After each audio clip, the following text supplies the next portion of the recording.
Assalamualaikum warahmatullahi wabarakatuh. Terima kasih jumpa lagi dengan saya, Ramisah. Baik, pada kesempatan ini saya akan mempraktikkan tentang uji Wilcoxon dengan SPSS. Baik, kita harus tahu dulu apa konsep dasar uji Wilcoxon. Uji Wilcoxon bertujuan untuk mengetahui ada tidaknya perbedaan rata-rata dua sampel yang saling berpasangan. Yang kedua, data penelitian yang digunakan dalam uji Wilcoxon idealnya adalah data berskala ordinal atau interval. Yang ketiga, uji Wilcoxon merupakan bagian dari statistik non-parametrik. Maka dalam uji Wilcoxon tidak diperlukan data penelitian yang berdistribusi normal. Uji Wilcoxon digunakan sebagai alternatif dari uji Peierls sample t-test jika data penelitian tidak berdistribusi normal. Lanjut, di sini ada contoh kasus uji Wilcoxon. Peneliti ingin mengetahui apakah terdapat pengaruh penggunaan media pembelajaran berbasis augmented reality terhadap hasil belajar IPA pada siswa kelas 5 sekolah dasar. Untuk kebutuhan data, peneliti melakukan penilaian atas hasil belajar siswa sebelum pre-test dan sesudah post-test. Media pembelajaran berbasis augmented reality diterapkan di kelas tersebut, maka diperoleh data penelitian sebagai berikut. Baik, hipotesisnya, ada perbedaan hasil belajar pre-test dan post-test, yang artinya ada pengaruh penggunaan media pembelajaran berbasis augmented reality terhadap hasil belajar IPA pada siswa kelas 5 sekolah dasar. Baik, kita buktikan dengan memasukkan data pre-test dan post-testnya ke dalam SPSS. Kita buka dulu data SPSS-nya. Terus kita klik variable view. Di sini di kolom pertama, baris pertama kita ketikkan pre. Dan baris kedua kita ketikkan post. Ya. Nah, desimalnya kita beri angka 0. Terus sama labelnya kita beri pre-test. Terus label yang kedua kita beri post-test. Ya, baik, untuk buktinya kita buka data view. Nah, di sini ada kolom pre dan post. Untuk mengisi kolom pre dan post ini, saya ada data Excel yang data pre-test dan post-test siswa kelas 5 berjumlah 28 orang. Kita buktikan apakah terjadi peningkatan atau tidak. Ctrl C. Kita masukkan ke aplikasi SPSS. Ctrl V. Ya, ini adalah datanya. Dari data ini kita cari. Terus analyze. Karena datanya tidak berdistribusi normal, kita menggunakan non-parametric test. Terus kita pilih legacy dialogs. Lanjut to related samples. Nah, di sini kita masukkan variabel satunya itu adalah pre-test. Dan variabel 2-nya adalah post-test. Ya. Karena kita menguji Wilcoxon, maka Wilcoxon ini tetap dicentang, jangan dihapus. Kita lanjutkan OK. Ya, baik, datanya di sini.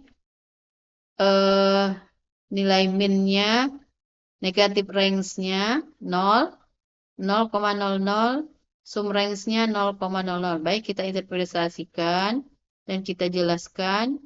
Di sini saya buatkan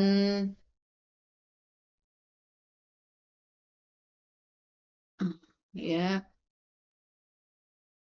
Interpretasi outputnya range siswa negatif range atau selisih dalam selisih negatif antara Antara hasil belajar IPA untuk pretest dan posttest adalah 0. Nih kan.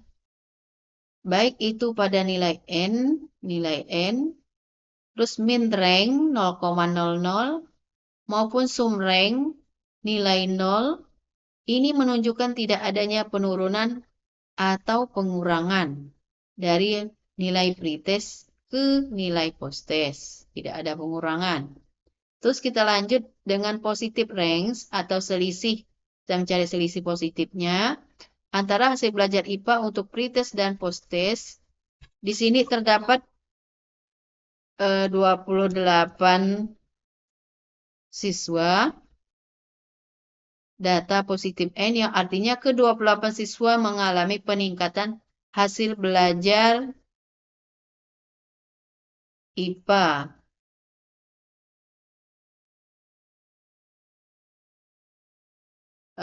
Dari nilai pretest ke nilai posttest.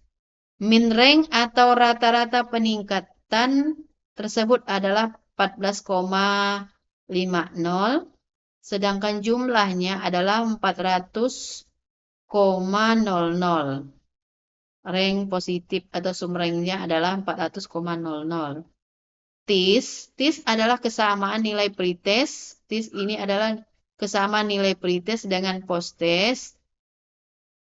Di sini nilai TIS-nya adalah 0, sehingga dapat dikatakan bahwa tidak ada nilai yang sama antara pretest dan posttest. Baik, kita lanjut.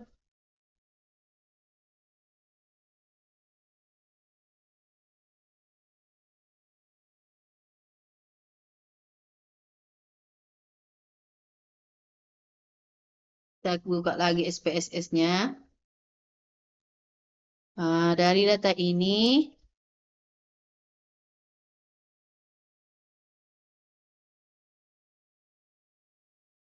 kita lihat di tes statistik nilai Z-nya itu adalah min 626. Terus kita lihat assign sig to toiletnya adalah 0,00. Nah, kita interpretasikan di sini dasar pengambil keputusan. Jika nilai assign sig kurang dari 0,05, maka hipotesis diterima. Jika nilai assign sig lebih besar dari 0,05, maka hipotesis ditolak. Nah, terus kita lihat berdasarkan output tes statistik, diketahui assign sig to toilet bernilai 0,000. Karena nilai 0,00 lebih kecil dari 0,05, maka dapat disimpulkan bahwa hipotesisnya diterima. Artinya ada perbedaan antara hasil belajar IPA untuk pretest dan posttest. Sehingga dapat disimpulkan pula bahwa ada pengaruh penggunaan media pembelajaran berbasis augmented reality terhadap hasil belajar IPA pada siswa kelas 5 sekolah dasar.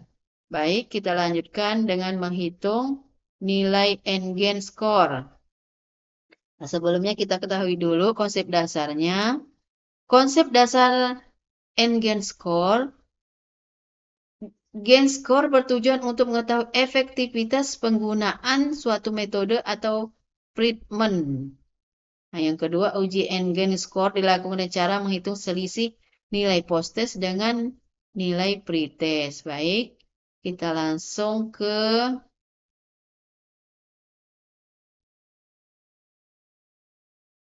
rumus N-Gain. Itu skor gain sama dengan posttest dikurang pretest dibagi nilai ideal, yaitu 100 dikurang pretest. Interpretasi outputnya apabila lebih besar dari 0,7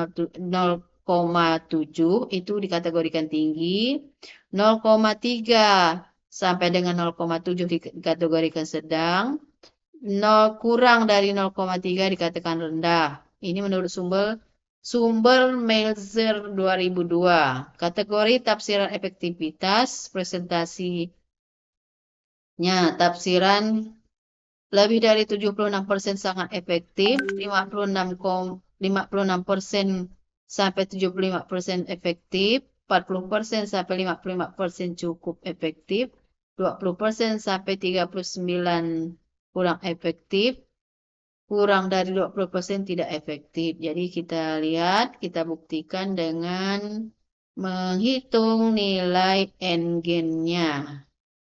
Kita kembali ke aplikasi SPSS. Nah, kita lihat di sini. Dari data ini, kita klik transform, compute variable. Nah, di sini kita ketikkan. Pertama itu kan, kita lihat dulu ya. Nah, post-test dikurang pre-test. Post-test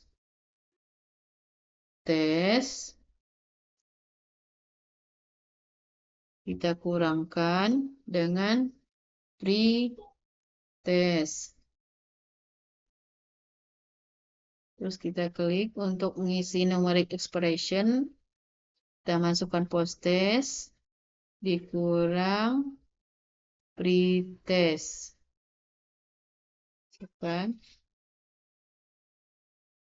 Klik OK. Jadi kita lihat.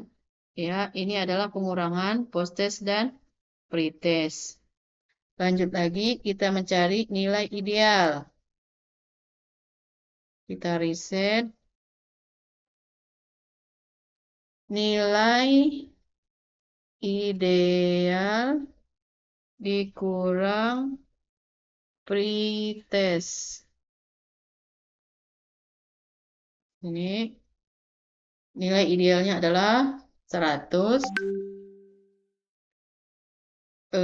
dikurang pretest. Oke. Nah, di sini nilai idealnya dikurang pretest. Lanjut lagi, kita mencari skor gain. Compute variable. Kita reset.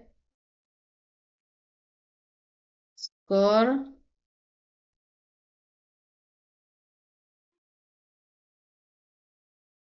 gain.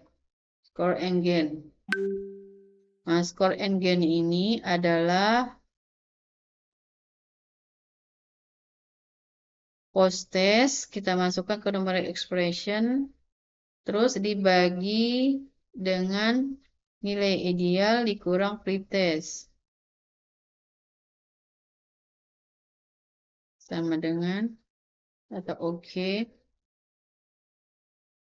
Ya, ini.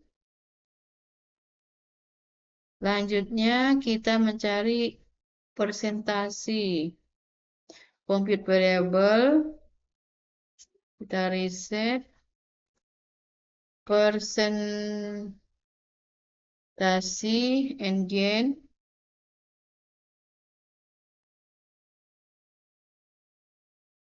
Untuk mencari persentasi gain, kita masukkan skor gain, kita kalikan 100. Oke.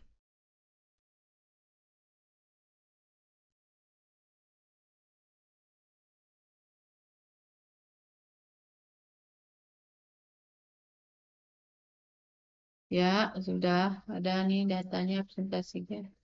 Selanjutnya kita cari analyze, descriptive statistik, deskriptif.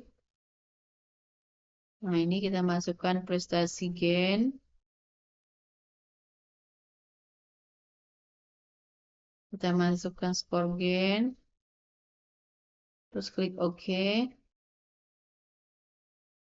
Nah, di sini sudah ada deskriptif statistiknya. Baik, kita interpretasikan di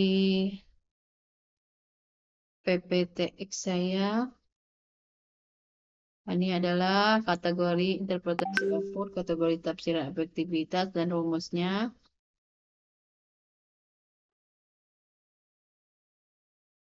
Baik, berdasarkan output tes statistik pada uji Wilcoxon diketahui assumption to tilde bernilai 0,00.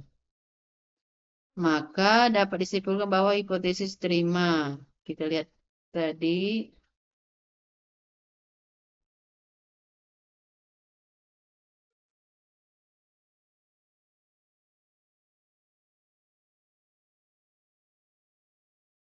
Oh ini. Hipotesis. Ada perbedaan. Nah, tadi ada perbedaan belajar pretest dan posttestnya yang artinya ada pengaruh pengguna media pembelajaran berbasis augmented reality terhadap hasil belajar IPA pada siswa kelas 5 sekolah dasar.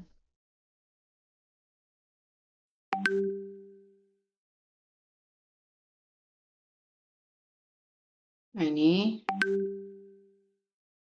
hipotesisnya diterima, artinya ada perbedaan antara hasil belajar IPA untuk pretest dan posttest. Sehingga dapat disimpulkan pula bahwa ada pengaruh penggunaan media pembelajaran terhadap augmented reality terhadap hasil belajar IPA pada siswa kelas 5 sekolah dasar. Sedangkan berdasarkan hasil uji N, ini uji N, untuk mengetahui besaran uji N sebanyak 28 siswa, untuk mengetahui besaran efektivitas penggunaan media, nilai min, skor, and gain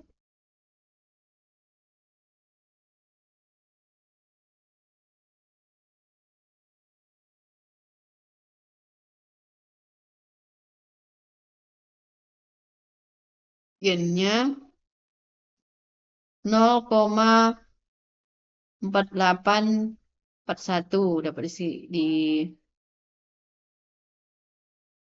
ringkas 0,48 dengan kategori efektivitas 0,48. Berarti kan antara 0,3 dan 0,7. Berarti dikategorikan sedang. Dan nilai min persentase efektivitas sebesar 48,41. 48,41. Berarti kan 40% sampai 54%. Maka dikatakan cukup efektif. Dan nilai min persentase efektivitas sebesar 48,41% dikategorikan cukup efektif menurut Melzer 2025. Ya, baik, itulah. Berarti pada uji Wilcoxon dan Engel ini pengaruh penggunaan media pembelajaran berbasis augmented reality terhadap hasil belajar IPA pada siswa kelas 5 sekolah dasar terjadi peningkatan. Baik, terima kasih. Inilah hasil dari video saya. Wassalamualaikum warahmatullahi wabarakatuh.